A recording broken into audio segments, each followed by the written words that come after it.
thumbs up when we are good to go. Yep.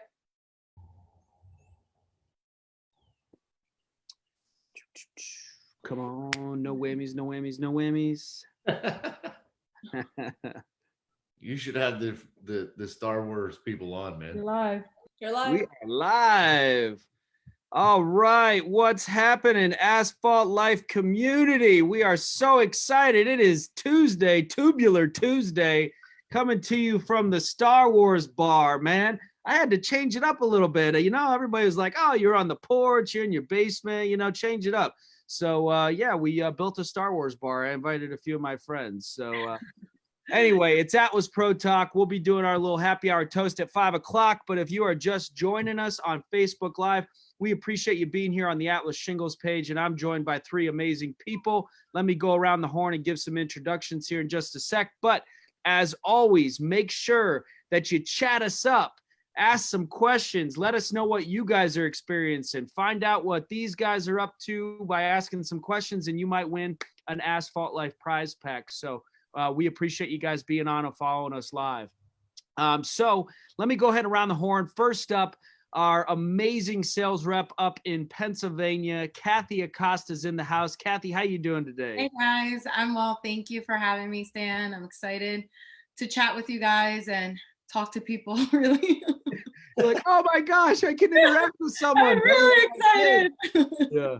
Well, we'll get into, you know, managing, you know, life at home with our kids as well. But I think, yeah, if you're a working adult, you definitely are missing a little bit of that separation. That separation can be really good, but it's also been amazing to have that time with family. So also coming to us from Wind Gap, PA, just north of the Lehigh Valley, we've got Mr. Joe Seifert. Joe, welcome to Atlas Pro Talk. How are you? I'm doing well. Everything's going okay up here. Good, man. Good. We're glad to hear it. So this is a Pennsylvania team that we got on today, and also somebody I've known for a long time. This dude knows how to destroy a tomahawk like I've never seen. So if anybody really knows what I'm talking about, man, you can chat me up later. You know what I'm talking about. But Mr. Bob Frehafer from Guardian Home Improvements. Bob, how you doing, buddy? Yes, sir. Thank you, Stan. I am doing great. I'm really, I'm glad to be here. I appreciate you guys inviting us on, and we're well. We're live. We're well, and beautiful day up here in PA. Awesome. Awesome. We're already seeing somebody comment in. Hello, Tanya Johnson. Thank you for joining us. So just hit us up, give us a little comment, a little like. We appreciate everybody joining us on the live feed. So guys, it's been a crazy several weeks. That is a total understatement. I know people are getting stir crazy. You guys are running businesses, trying to keep your employees, trying to keep you know, your jobs, you know, from falling through the cracks here, obviously with contracts you don't want to lose. And you're in one of the most complicated parts of the country in terms of trying to interpret all this stuff. We've heard from some folks in Georgia, in Texas, in Florida, and you know, to a large degree, you know, they're impacted, but not quite as much as maybe you guys have. Pennsylvania's been really, really hit hard by the stay-at-home orders, and for probably one of the longest areas that has had some of these stay-at-home orders. So tell me a little bit about what it's been like for you and your business, Joe. You know, let's start with you. You know, what's it been like being quarantined in Pennsylvania and trying to sort through whether or not you can actually be working? Well, we went through it and we didn't work for a little bit. I applied for the waiver. Mm-hmm. I got 3 denials. The guys are still climbing off of walls. They want to work. Yeah. Customers were wanting us there. Right. It resorted to me calling Harrisburg, and the order I got was if it was storm damaged or if it's leaking, you have a go ahead. Right. I started like everyone else calling the police saying, hey, we're coming into town. The first job I did a few weeks ago, the neighbor was pissed off that I was working, called OSHA. OSHA was on the job. It was a rough start. Right. Since then, it's subsided a little, and I think people are loosening up that, hey, we're outside, we're not in contact with anybody, we're doing everything virtual. There's no, at the end of the day, we're not knocking on the door and getting paid anymore. It's just mail it to the office. Right. We did you have guys have taken a lot of those precautions, but you guys actually reached out to the Capitol and trying to get some guidance and some insight on this. And Bob, you said you had done some similar things and really calling the governor's office and calling around to police stations. Give us a sense of what you did early on in this, also trying to figure those same things out. hey, am I allowed to work? Can I work? How do I interpret these orders? Yeah, that was a tough thing for us, right? To try to we want to stay within the law, do the right thing, be responsible.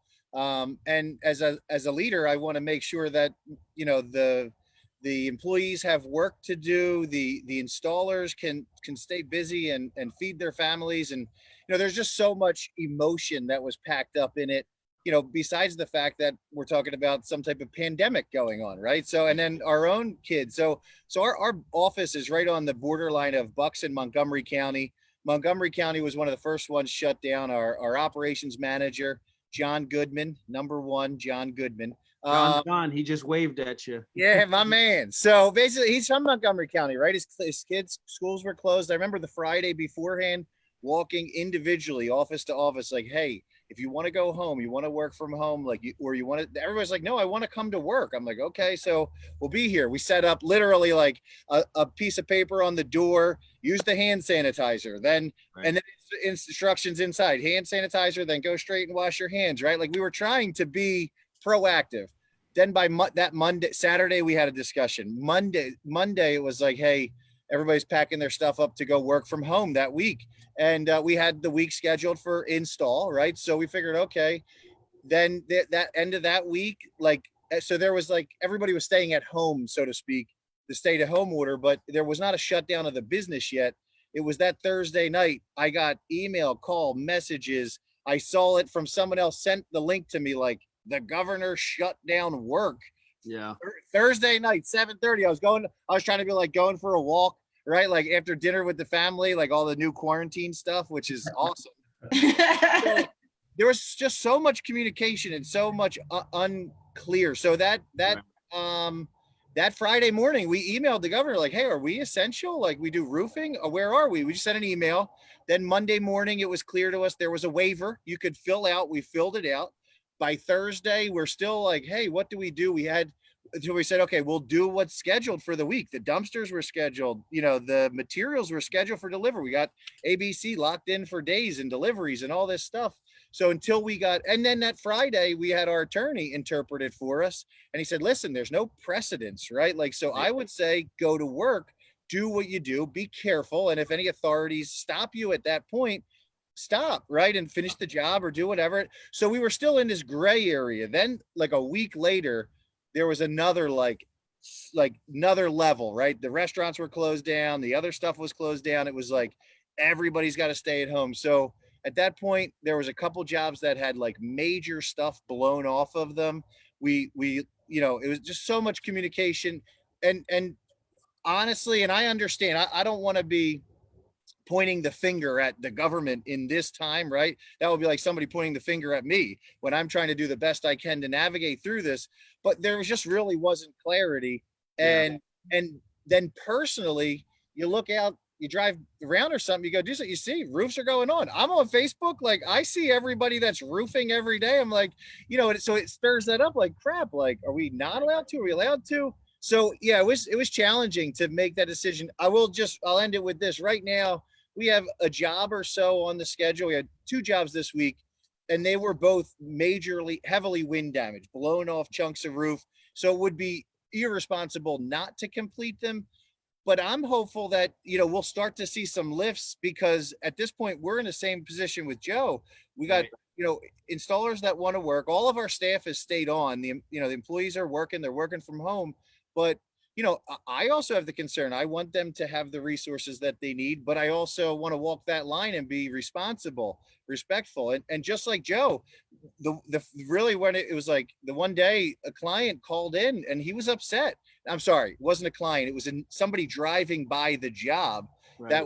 He was an HVAC technician or owner, and he wasn't allowed to work. And he was like upset with my project manager, called in upset with the company. And we reached back out to him and said, listen, this is what we have. We understand. There's just so much emotion.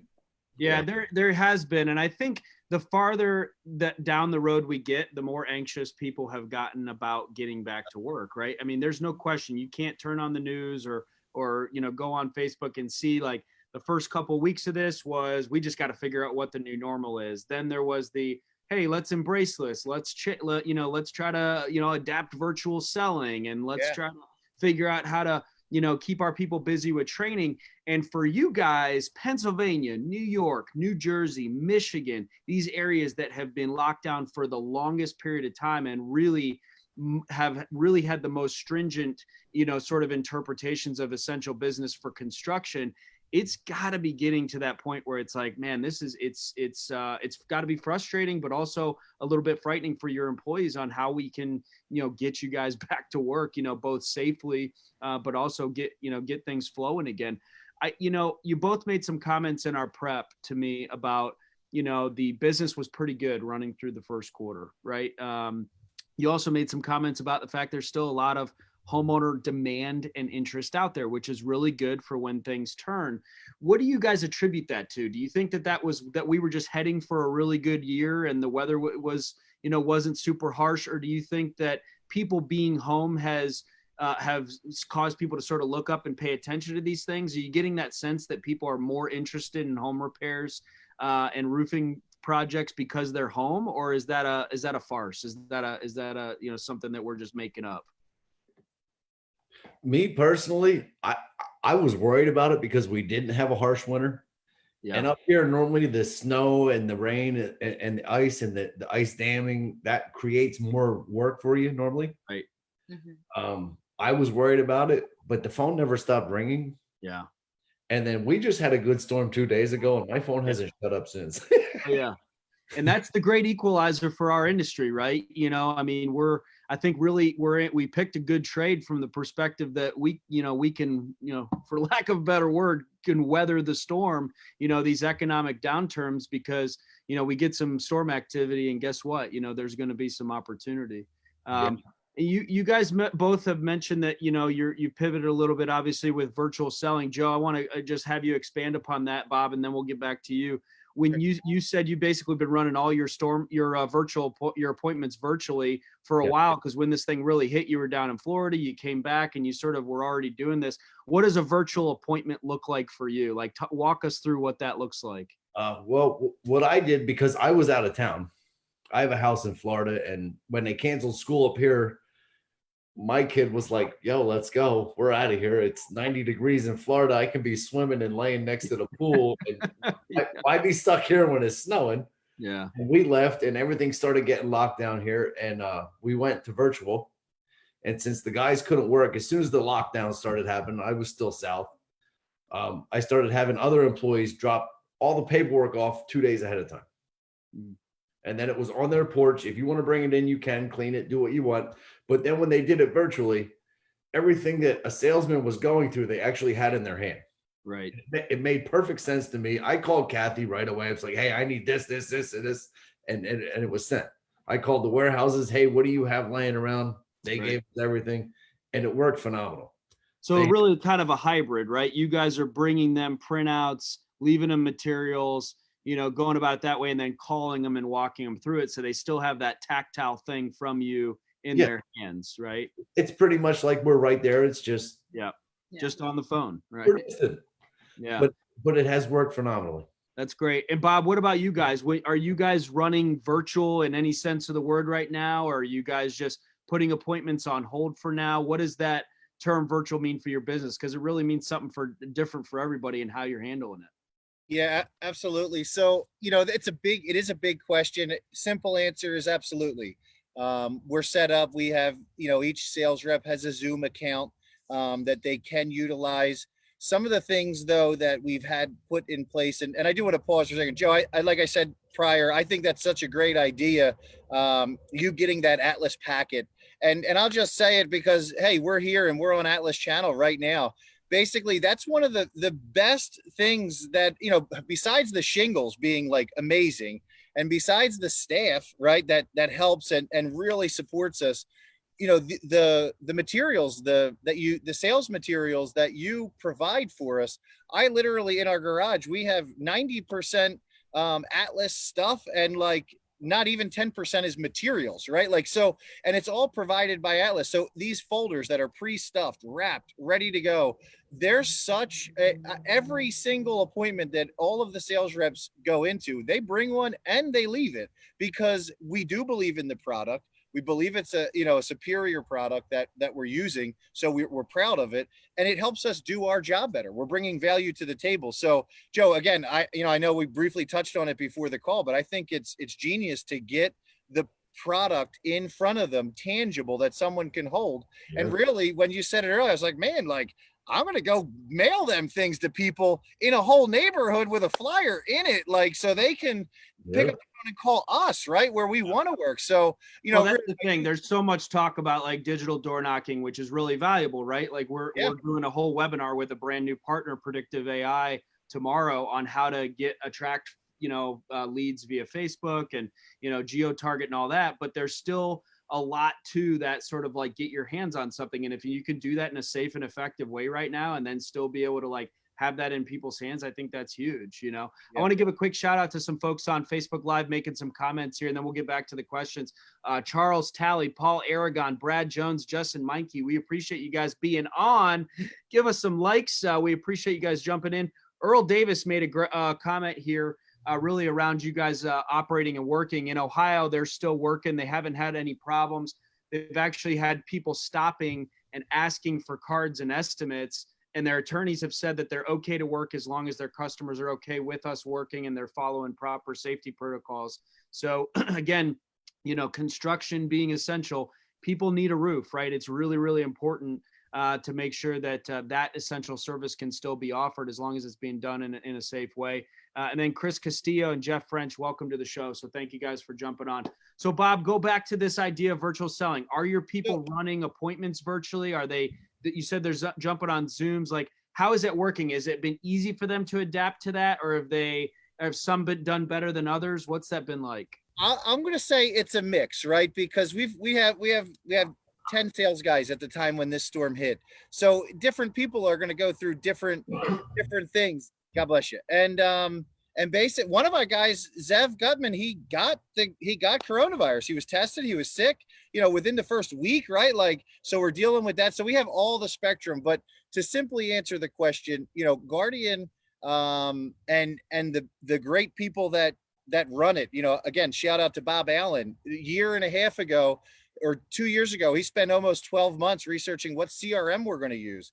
And, you know, coming onto a show like this, it's always concerning, like, oh man, I don't want to share all my stuff, right? But the reality is I'm looking at this from a collaborative standpoint, right? Like, so if we can raise the bar in the industry and people can see what's working and what's good, then it's good for everyone. So basically, we after narrowing them all down, we signed with Job Progress. So that was back in February of 2019. We launched it, we rolled it out, and with that, it totally changed our presentation, because before we even hit the door, we're sending out these automatically generated emails that are sending, the appointments are being set virtually in the client's calendar. They're getting videos and attachments of our licenses, all this type of stuff. So they can links to Atlas and links to all these things that they can research us before we even walk in the door.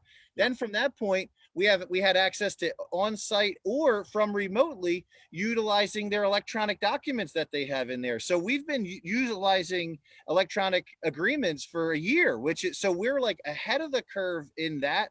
Not everybody took advantage of it fully. That's why I say some of the reps were like, they didn't skip a beat. And other guys were like, yo, we need to figure out how to do this, right? Well, I think they're feeling that now. And I think that's always great when you as an owner or a manager of a business can sort of point out in a time like this and say, hey guys, check out what Joe and Johnny and Dylan are doing, right? Like they're successful because they invested the time in learning these new processes, right? So invest in yourself, right? And you'll see the same results they are. So I think those are important lessons to point to, you know, but you're right on. Like we've got to invest in these things. Job Progress, great tool. I've seen that tool. AccuLinks, Job Nimbus, One Click Contractor, you name them. There's a lot of great platforms out there, and you got to find what's right for you. Shout out to Alex Zaniga in the house. He pointed out, I think people are noticing their leaks more too, because there's more time at home. I can totally relate to this, right? Like if you have a storm come through, obviously that creates instant opportunity. I got shingles on the lawn or hail hit, you know, I'm making a phone call. But if you see that little tiny leak, you maybe ignore that if you're running to work all the time, you know. But if you're sitting around your house doing a Zoom call, you're like, I'm gonna call somebody about that leak because I'm worried it's gonna get bigger. So I think there is opportunity, and you got to let people know you're open, and you got to let people know that you are available and how you can do that in a way that's going to make them comfortable. So I think that's key too with your marketing. So John Carl's in the house, Colin Hobbs, Finer Construction, Lonnie Broyles, Jess Mijos, Bob Allen, Shay Cohen. So awesome stuff, guys. Thank you for the likes. Cathy, I'm going to pivot to you. Let's talk about being antsy. In the state of PA, you guys are antsy right now, more antsy than we are in Georgia. I know that. So how are you managing it? Like around the house, you've got a new baby, you've got a big job, you've got awesome guys like this, Joe and Bob, always looking for new ideas and help. How are you managing being at home and just dealing with being antsy and wanting to get out? It's a lot. I am enjoying it, being with the baby. But like I said before, I give it up to all stay-at-home moms. It's like you have the most tough job ever, still doing work and taking care of the baby. My family has have been helping me because it's just a lot to manage. Just reaching out to like my contractors, my distributors, communicating via phone, text, Zoom. That's what I've been doing a lot. And I have to agree with you, like being at home, I'm noticing like, oh, the shutters need to get repainted. My HVAC system is leaking. So I did have someone come out actually and, work on it. So it's a lot. We're taking it one day at a time. I find like pre-planning my days have helped a lot. Just having an objective for the day and just being a resource to my contractors as much as I can be, checking in with them, sending them some links, and just sharing some stories of like what I've been hearing with my contractors. Other contractors as well have helped them. Like for instance, like today I was just talking to someone that they were working and the police officer was called, and the police officer told them they had 15 minutes to finish up. And they're like, I don't even have this is not even 15 minutes doesn't even allow me to like set up or anything. And they were doing repair work. And the police officer said, well, you have 1 hour to finish then. 1 hour. And so after that, they applied for a waiver and now they're going to start working again. But we're like ready. Me and like being home is, I think, going, driving us all a little bit crazy, and we cannot wait to get back out there and for things to start. It is crazy. How different things can be from state to state, where you have to have a formal waiver versus other states that have sort of predefined essential services in more generic ways. And all you have to do is make sure your people are traveling with a letter stating they're working of their own free will. So you definitely, count your blessings if you're watching this, and you're in a state that doesn't have these stricter requirements. Now, clearly they're there for a reason, right? So this show is not about debating whether one state is right or wrong and what they're doing. But it is definitely a different experience for people in different states, which is why I really wanted to get you guys on, because you've had a very different experience in Pennsylvania than some others have. So, what's the prospect, for sort of the lessons that you'll be able to learn from everything you guys have been through? I think that, we heard from Justin with Ready Roofing, and I think he's the guy that I really respect a lot, because he really is grounded in his perspective about things, for a guy as young as he is. He made a comment to me that like, we're going to really, be able to look back on this whole situation with some sort of scars and wounds and really good muscle memory on how to adapt and pivot, right? So I'm paraphrasing, but there's going to be really good lessons to be learned that are going to help us in business down the road. So give me a sense, Joe, what are the lessons that you're going to take from this experience and be able to apply that to building an even stronger business in the future? I think that I like the virtual thing. Yeah. I like the virtual presentation at home. Yeah. I'd like to keep that on board full time. Like I've never had occasionally we would do like a phone estimate if somebody was out of town or something, but I'm liking the virtual thing. And to be honest, it's actually saving you money. You're not driving there. You're not wasting time measuring everything, because I'm doing everything through like Eagle View and Roof Scope. And like, I have everything ready to go 2 days ahead of time. And we're scheduling it out 3 days, which is longer than normal. Normally when someone calls, I like to be there within 24 to 48 hours, unless it's like, my roof blew off, but for an estimate. But we're doing it 2 to 3 days so that we can have everything in order and papers in hand. But I like the way it's working. Yeah, I think that's huge too. And I would even encourage, like, if you have sort of been forced into this virtual sales situation, make that a fixed standard of your offering, right? Like, I've seen this go up on a lot of websites, like, would you like a virtual appointment, but maybe that doesn't need to go away when you can be in their home. It just becomes, what's your preference? Do you want to have a virtual appointment, or do you want someone to meet you on their website? And then it's like, as a customer, I'm like, well, crap, that's really flexible. I like the option, right? So I think those are great comments that you're making. It's like, there's some things that may be here to stay that we thought were sort of pie in the sky, even just 3 months ago, right? The best one I could say was someone was driving and said, "Can I call you back when I pull over and do this?" And they did it. And we got the job while they were driving on the highway. That is amazing. It is amazing. Yeah. It's really changing the way business is going to be done. And it's like, it's a catalyst for change. Real quick shout out to Jody's in the house, Steve Harris, Renee Marks, and Jeff Maxick, all great. And we have a comment from Alex Zaniga. For sure, we've simplified our website. More user-friendly website has equated to more appointments. So that's another huge opportunity right now, is really figuring out how to simplify that website, because more people are there than ever before. Bob, what about you, man? Lessons that you're going to be able to take from this, maybe some that are clear and maybe some that aren't so clear down the road. Like, what are you going to take from this? What do you think you might take from this? It's tough.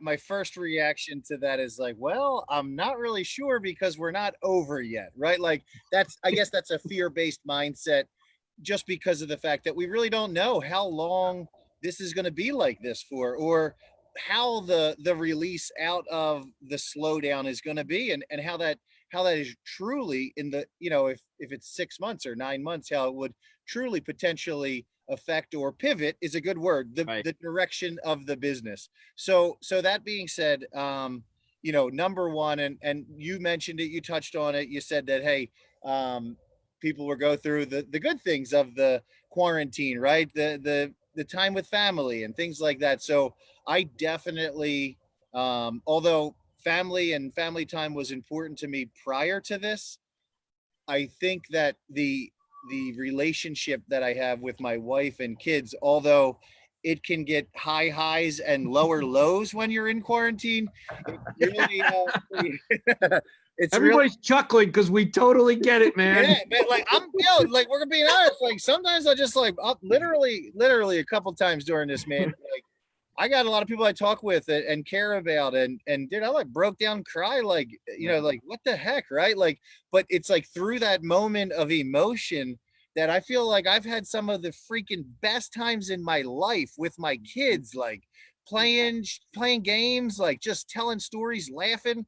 The best thing I can, my kids one night were arm wrestling. I have a 12-year-old son and a 9-year-old daughter, like on the floor, like just teaching them how to hold their arms, like just such awesome stuff. So if there's something I could take out of it, it's like, man, I don't want to lose that, right? Absolutely. Business. Gotta hold on tight, man. I know. I very much can relate.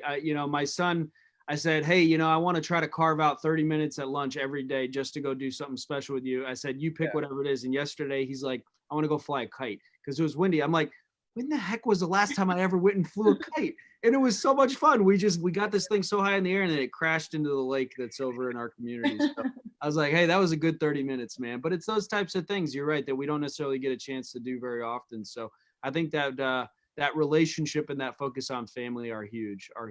There's going to be impacts on the business, but it's really, if you're looking for it, you can find a lot of really great things to see with the family, but we're all going to be ready to go on that first little business trip, right? Or that first trip out to get a nice steak. I think we had to postpone our steak. Good. Looking like 2021 at this point, Bob. Yeah, right. I don't know. They may have curbside pickup. We could eat 6 feet away from each other. Yeah. Oh, that's awesome. Well, we've had great engagement from our Asphalt Life community on the Atlas Pro Talk. We're coming up on our happy hour toast here. We're about a minute or two away. I want to give a shout out to Earl Davis in Ohio is our Asphalt Life prize pack winner. So Earl, who's out there working, fighting the fight every day in Ohio, he's going to get a nice Asphalt Life prize pack. So congratulations to Earl. As always, we want to shout out to Claudette and Tiara, our marketing dream team who's behind the scenes, helping make these Atlas Pro Talks possible. And guys, we're really rooting for you guys in every possible way, and for all your employees. And you're essential to Atlas, and we mean that from the bottom of our hearts. So just keep let us know what we can do to help. I think that's the message that Cathy and the rest of our sales team are trying to send every day is, what can we do to assist you? But we also know your product manufacturer is not the most important thing you're dealing with right now. You guys got a lot of really big things on your plate to try to keep the businesses going and deal with all this stuff. So I miss being up in PA. We'll look forward to a trip up there here before long. Closing thoughts. Let's go around the horn, Cathy. What's your shout out to the Asphalt Life community? Live, roof, and play, man. Just be patient, guys. We will get back to it. Absolutely. Yep. What about you, Joe? Don't shut down. You're the only plant running. We're going to need you next month. We got you covered, baby. Plenty of inventory, man. Keep placing those orders. We got you covered, man. Bob? I just say, stay positive, try to look out for each other, try to help each other out, and, use this time for good things. Educate yourself, get some certificates that you need, log on to the Atlas website, get your staff, certified by 3M through that. And then, just look to utilize this as an opportunity to learn more things about the business and try new things out that you never know, right? This is the time for innovators. So if you're ready to try something out, you never know what's going to work, and, give it a shot. Yeah. Get innovative. That's awesome. Very well said, everybody. A little shout out from Justin coming from Complete Supply in Chicago. He says, dang, you guys in your early starts. Well, hey, man, it's 5 o'clock somewhere. So this one's for you guys. It's our happy hour toast. Joe's got a little Coors Light, a little water outside there, and Cathy's got her mug. So, hey, cheers, guys. Be safe out there. Be well. And we'll see you guys on Thursday for another edition of Atlas Pro Talk. We will be joined by Brad Jones, the former president of the RCAT in Texas with Rooftime Contractors, as well as our vice president of sales and marketing, Mr. Kirk Villar, who will be on for Atlas Pro Talk on Thursdays, and we'll get a little happy hour toast from him too. So I'm going to go hang out with these stormtroopers, okay? They look like a seedy crew. So you guys have a great rest of your day. We'll see you guys. Bye.